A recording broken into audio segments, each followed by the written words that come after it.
you got two, right? That's makes sense. That don't make no sense. Hello, my lovelies, and you join me in the car known and loved as Gladys, with the man known and tolerated as Mustard. Tolerated as mustard. And some headlining that will be beautiful when it's all done and replaced. And one of my favourite gramophones. And we are heading off to the Milkstone Road for a rather splendid lunch.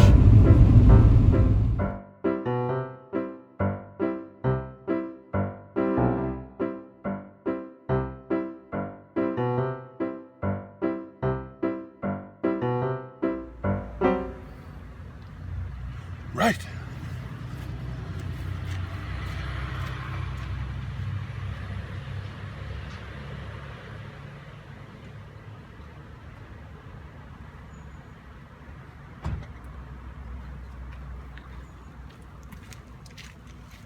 Well, I am looking forward to this. Oh, what is? Where is my... Oh. What have you lost now? My taking pictures of my lunch phone. Illuminated tea spot. It is cold. It is very cold. Wouldn't it be useful if women had illuminated slots for pottering them in the dark? That would be such a useful thing, wouldn't it? Oh yeah, for sure. I'm amazed nobody's invented that. Maybe that could go in my new merch shop. Mr. Boaty's illuminated vagina surround. I have chicken legs. Which? I think we can make. We've seen you in shorts. Oh yeah. If only I was wearing them now. In our imagination, you are. I cooked these last night. I thought you were on a diet. I am. Why have you got the skin on? That's the best bit. Right. So it's basically a diet where you eat the best bits, okay. Well, my loves, I have been to, well, we both went there. Oh, I've got a YouTube notification. Is it an exciting one? Is it one to say... Is it one to say congratulations? Look. No, bollocks. We've been to the Milkstone Road, and now our last lunch I had the we went to Istanbul. Well, I went to Istanbul, and today I went to International Chippy for kebab and chips, because these are, quite frankly, possibly the best chips in the world.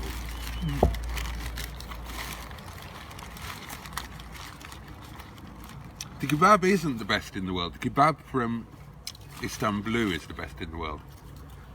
But it's freezing cold, and I wanted the nice hot warming chips.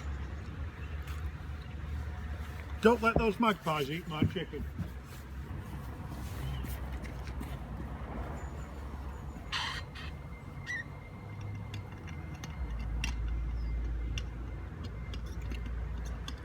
Doesn't Gladys look nice in the background?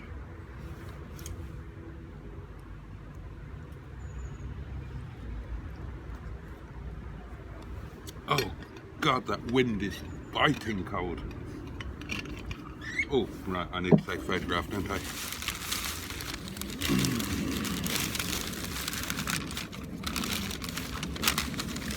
Oh, it's all in a little plastic bag.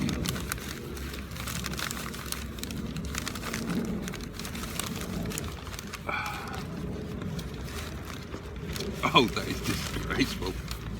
That is disgracefully messy. Oh, thank you so much. I think this might be necessary. Oh gosh, we started eating without saying grace. Oh! Whose turn is it? Yours. Almighty FSM. Please could you fix it for me? No, sorry, that was a wrong thing, wasn't it? Almighty FSM, thank you for reaching out with your noodly appendage and providing unto us this enticing and delicious and nutritious lunch, and hope your hangover's not too bad. Ramen. Yeah, we started, yeah. I'm about to tuck in. Oh, this is outrageous. Mine's cold.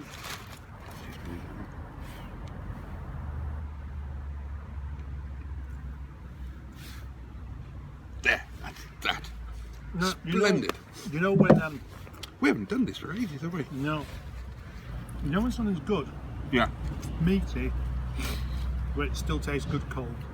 Mm-hmm. You can't really say that about your kebab. I can with my burnt chicken. And it is ever so slightly burnt because I put it in the oven and I forgot about it. So talk us through your chicken. It's just chicken with some spice mix and olive oil, and then its own oil. It's very oily, but it's very tasty, and it's a bit dry, which is the important thing. And this is part of your new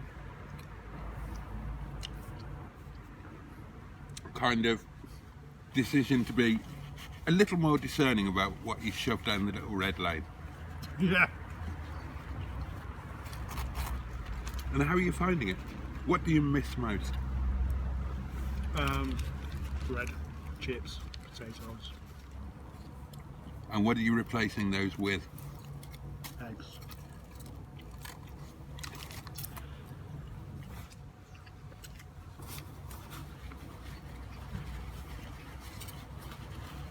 And basically,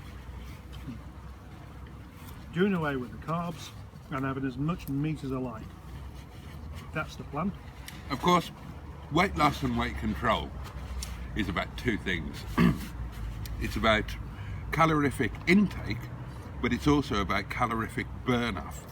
So are you approaching both sides of the equation? Are you increasing your physicality in any way?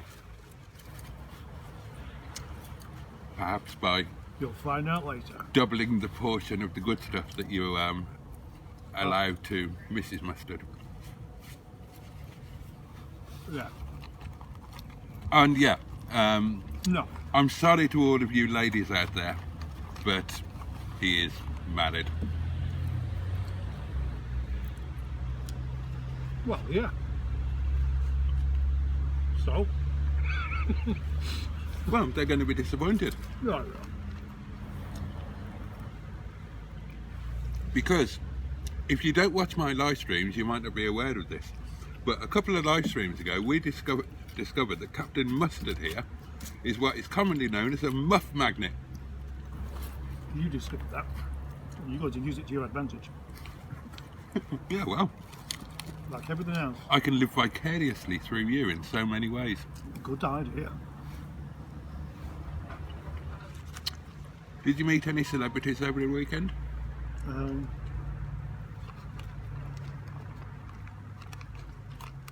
No. Did you? Who were, of course not. Who was the most recent celebrity to privately message you? Steve Berry last night. Ah. Does he count as a celebrity these days? Don't know. I'll count him as one. Oh, I think I would as well, to be fair. Is he buying it? I don't know.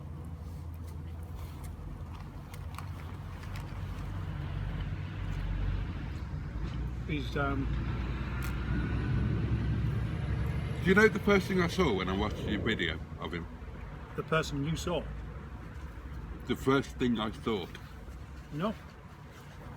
I thought, Messer, he'll never buy it. Did you? Yeah. But then every time I've said that, I've been wrong. Yeah. So he probably will.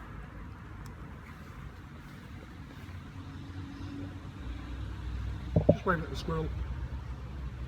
I saw you had squirrel earlier. Yard squirrels. There are two. Are they a breeding pair? Are you going to have little squirrels? I saw them frolicking on top of the containers. They looked like they was having such a good time. Do you like baby squirrels?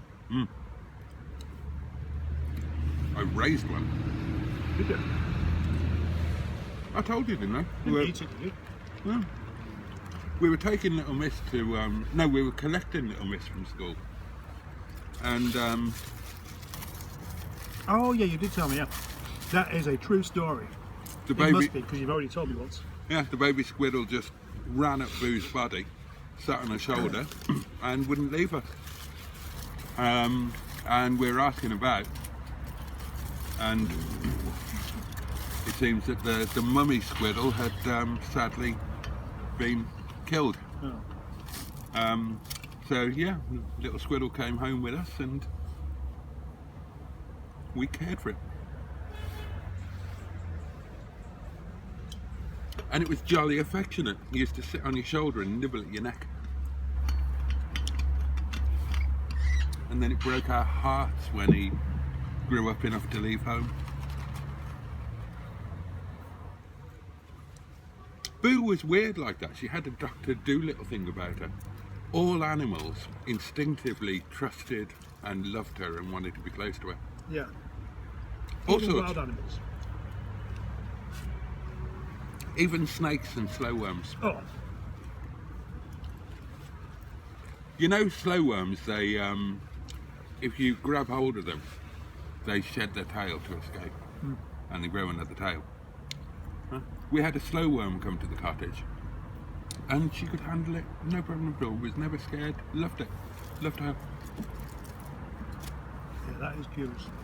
Yeah, she was bizarre.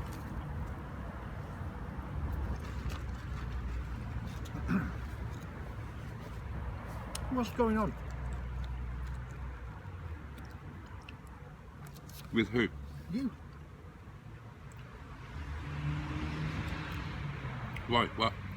You're just not being as obnoxious as you normally would be. Oh, sorry. Maybe it's because you actually used up all of your lines earlier on. I think you come along here, you've got a few things you're going to say, you have them all saved up,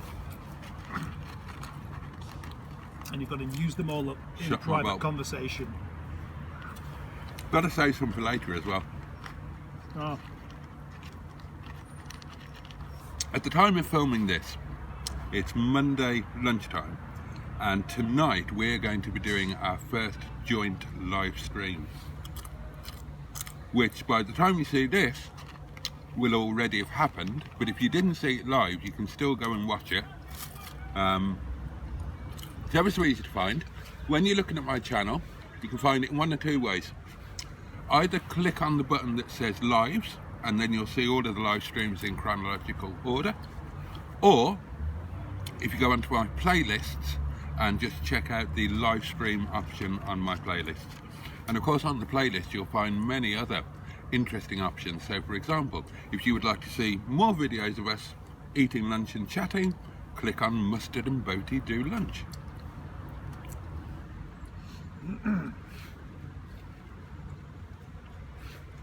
I'm enjoying this. Good.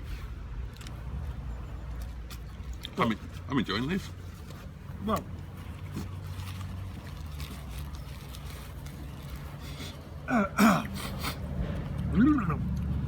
by the way, our live stream will be terrible. I'll make sure that if it starts going too well, or you start rattling on too much, I'll just interrupt you. Mm. Yeah, you can have that.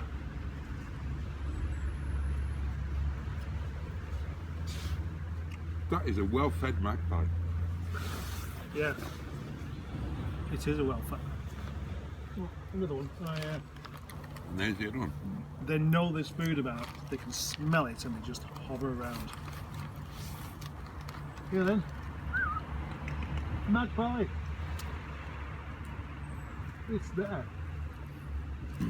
Oh, by the way, there's another bit here. Did you know that baby gulls talk to their parents, Baby gulls. gulls, while they're still in the egg?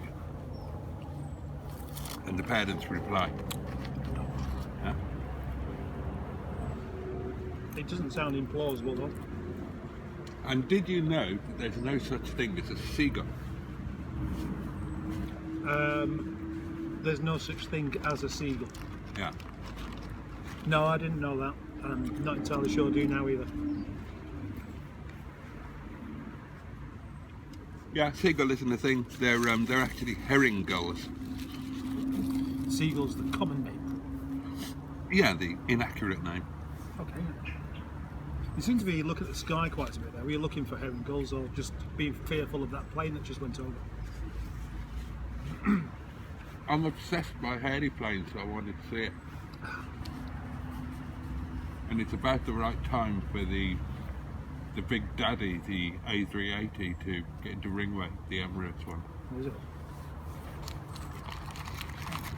And Not many A380s left in service. no.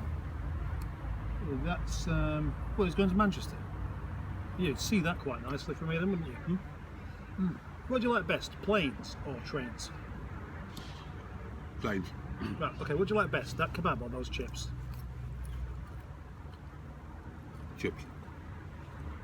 If you could have one thing that you've never been able to have so far, would it be a beard? No. Okay, what would it be? Pepsi de Rack.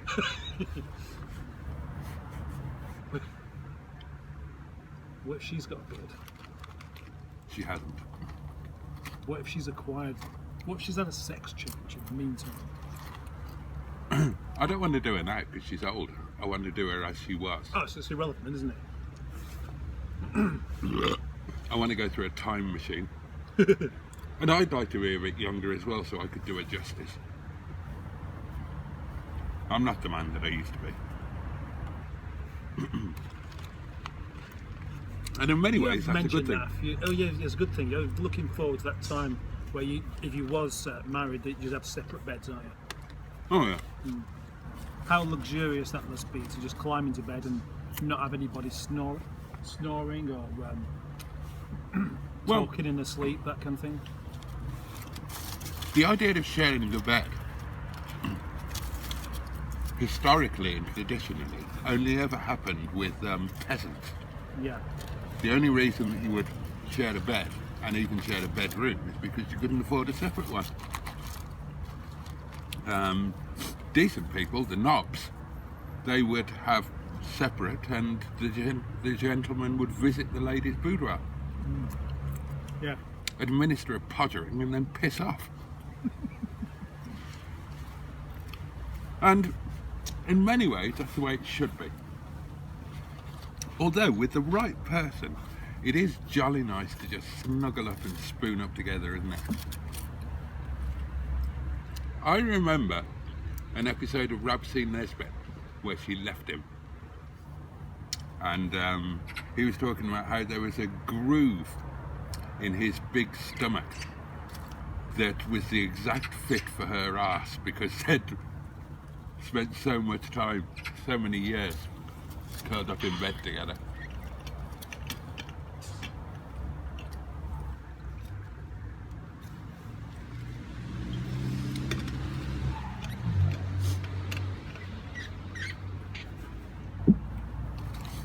What are you like in bed?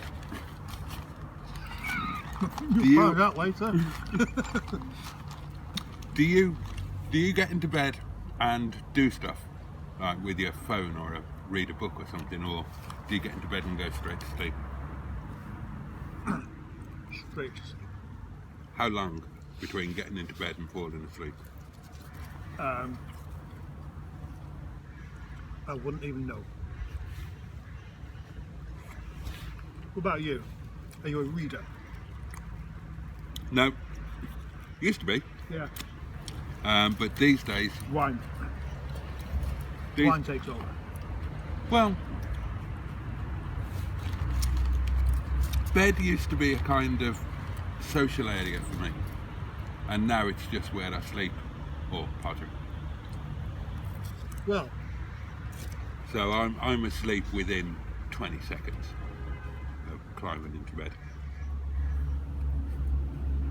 you do what I do then, is that magic window opens where suddenly you know it's time to go to sleep.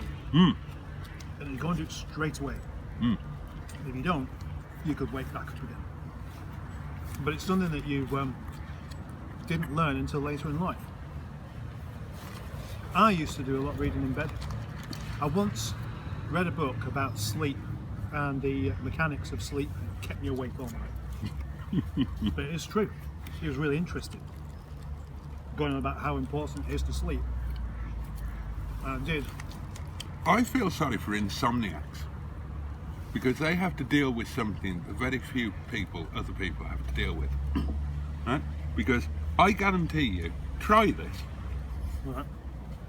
If you mention in conversation to somebody or to some people that you cannot get to sleep, that you can't sleep, at least one person will say to you, "Oh, I get off, no problem at all. As soon as my head hits the pillow, I'm asleep." And that happens every single time. And it's the only scenario of that nature where that happens. Because if you're in conversation, online or in person or otherwise, and you say, "Oh, I'm disabled, I'm in a wheelchair," you don't get somebody saying, "Oh, I can walk, no fucking problem at all. 6 miles a day, mate. No worries." I should have seen that was coming there, actually. It's true though. You just mentioned that you can't sleep, and somebody will say, "Oh, I don't, no problem at all in that department." I don't think it's the only thing, is it? No, there are some others. I mean, like erectile dysfunction. I mean, if one bloke says, "Yeah, last 5 years I've had a bit of a dead whippet as a middle stump." "Oh, I don't have a problem, me. Every morning it's like that. I have to crack the bastard in the bathroom door, otherwise I wouldn't get down the stairs without knocking the pictures off the wall."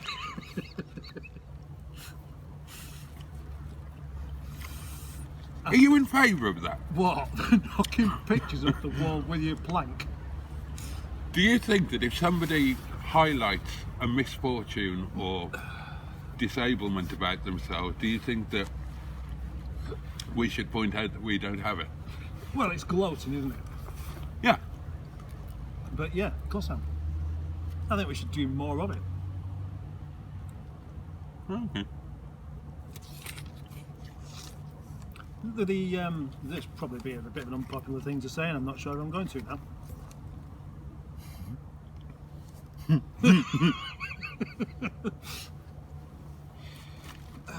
Just stop myself inside. That should happen more often. When I had the car showrooms, there was a day when it was raining really heavily. Really heavily.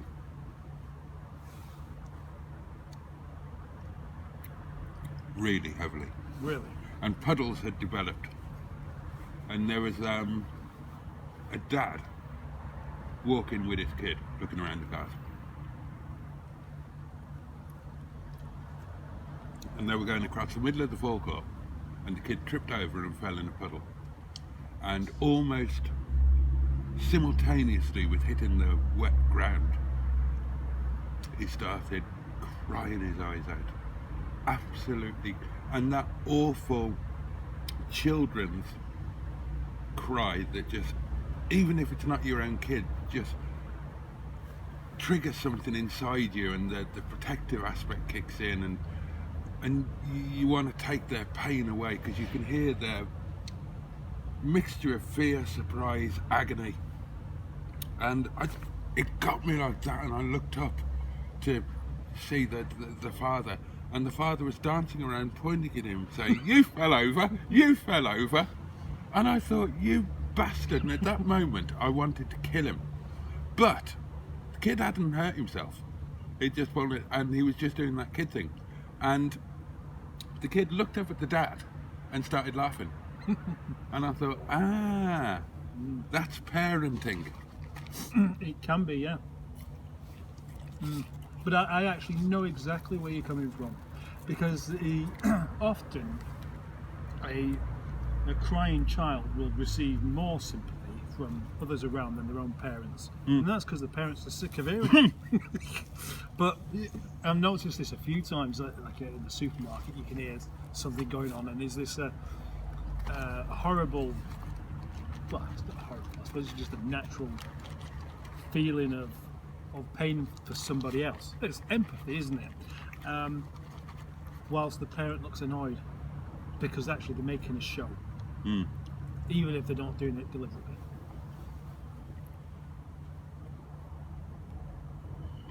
Squirrel. Magpies eating all your food. Mine will often be playing up a bit just before bedtime, just as they get that spurt of energy, and suddenly they're running around like we've been feeding them on Skittles. And Taste the rainbow. It's really tiring, and you get a bit impatient, and you can't wait for them to go to bed. And then they do, and they'll chat, and that's fine. And at the moment I've passed by and they're asleep, I feel bad, and I miss them. I always find that.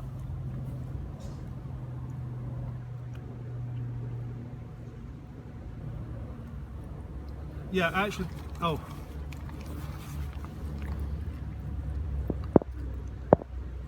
it's still going though. So it's used 43% in 25 minutes.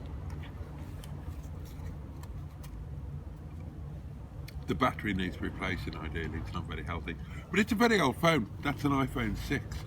It's about 15 years old. Is it really? Gosh, I haven't heard anyone do that in ages. Is it really? Well, I'll go to the foot of our stairs. Well, I never did, said Sunlight Sue. Things your grandmother used to say. Yeah, have you ever copied them, or have they always been things that you basically would avoid yourself? There's one that I would always avoid myself. My grandmother was going to do some work on my jeans, take them in. And I needed to, she told me to take my jeans off. And I was going to go into the bedroom to do it. And she said, just do it here, I've seen more than you've got. And that hurt.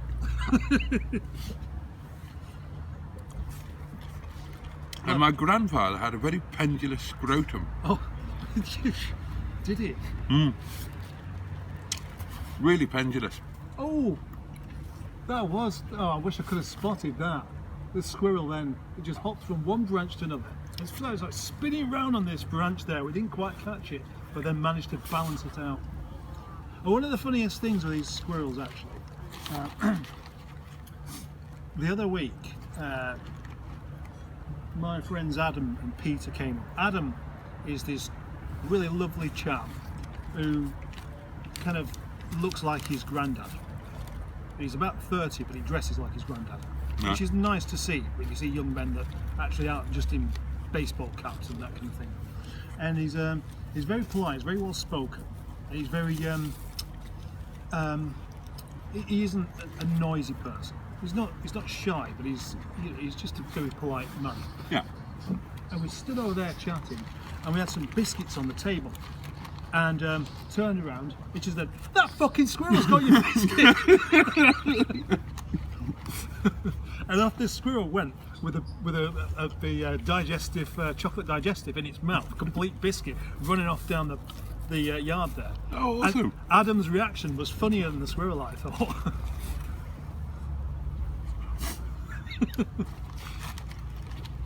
I once observed, possibly to you, there's nothing sexier than hearing a posh woman say fuck. Ah, yes, I think you did actually, yeah.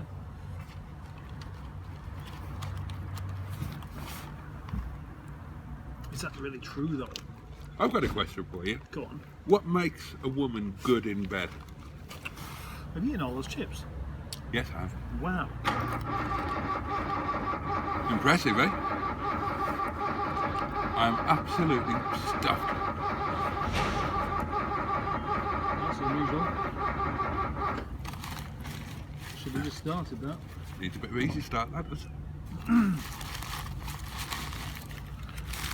Right, so what was the question again? What makes a woman good in bed, in your view? Wanting to be there.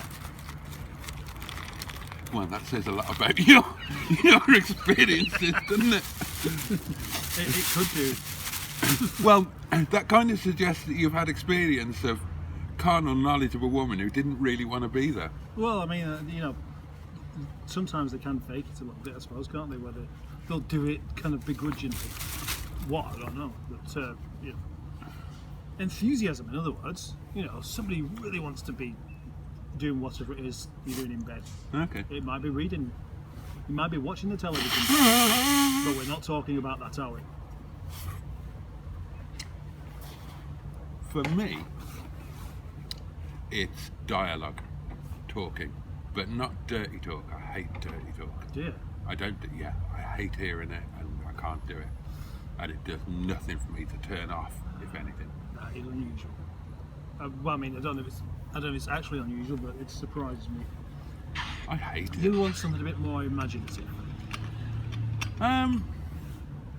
There's nothing worse than quiet, Then what? just silence. Right. Just going at it with a bit of grunting and groaning. Ah, so you want to have a conversation. You want to tell a couple of anecdotes while you're doing your project. The most sensual experience I ever had was, or experiences, because it happened more than once, was a woman who just spoke to me in a posh voice. And, you know, saying things relevant to what was occurring, but not dirty things. And it was so, it spurred me on to. Go on, give me an Great, example great. of this, because I'm not lacking in imagination, but it could be anything as far as I'm concerned at the moment. And I want to know for when I help you out one day. Saying your name, Ah, right. telling you how they're making you feel, or how you're making them feel. I mean, you can have somebody who's willing to do all of the dirty stuff, including things that are illegal in certain states of America. But if it's all done, I lose interest if they're too quiet. Right. You know, you feel like, well, I don't know. You're about to run out, aren't you? Yeah. 10% left. 10.